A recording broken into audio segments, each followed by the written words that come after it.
അസ്സലാമു അലൈക്കും വറഹ്മത്തുള്ളാഹി വബറകാത്ത്. ഇത് സുബായ്ക്കട്ടയിലെ അബ്ദുൽ ഖാദർ. വാപ്പയില്ലാതെ വളർന്ന ഒരു പാവം കുടുംബത്തിലെ കല്യാണം കഴിക്കാത്ത ചെറുപ്പക്കാരൻ. ഒരുപാട് കഷ്ടപ്പെട്ട് 2 പെങ്ങന്മാരെയും കെട്ടിച്ചയച്ചു.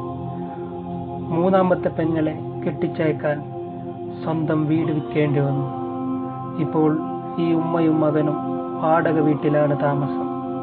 കഴിഞ്ഞ 10 കൊല്ലമായി മാനസികമായി തകരാറിലായി ചെറുപ്പക്കാരൻ മരുന്നിന്റെ ബലത്തിൽ ജീവിച്ചു കൊണ്ടിരിക്കുമ്പോഴാണ് ഈ കുടുംബത്തെ തേടി വീണ്ടും ഒരു വലിയ പരീക്ഷണം വരുന്നത്. 2 കിഡ്നിയും തകരാറിലായി. ഇതുവരെ ആരുടെ മുൻപിലും കൈനീട്ടാത്ത ഈ ഉമ്മ ഇപ്പോൾ എന്തു ചെയ്യണമെന്നറിയാതെ നമ്മുടെ മുന്നിൽ കൈനീട്ടിരിക്കുകയാണ്.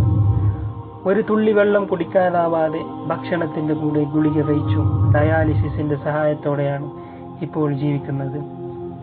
ഓരോ ആഴ്ചയിലും 20,000 രൂപ മാത്രമാണ് ആശുപത്രി ചെലവ്. മരുന്നിന്റെ വേറെ.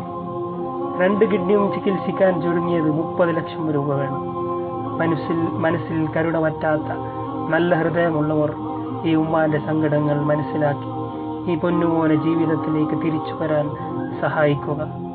അല്ലാഹു സുബ്ഹാനഹു വ തആല എല്ലാവർക്കും സഹായിക്കാനുള്ള നല്ല മനസ്സ് കൊടുക്കുമാറാകട്ടെ. അസ്സലാമു അലൈക്കും വറഹ്മത്തുള്ളാഹി വബറകാതുഹു.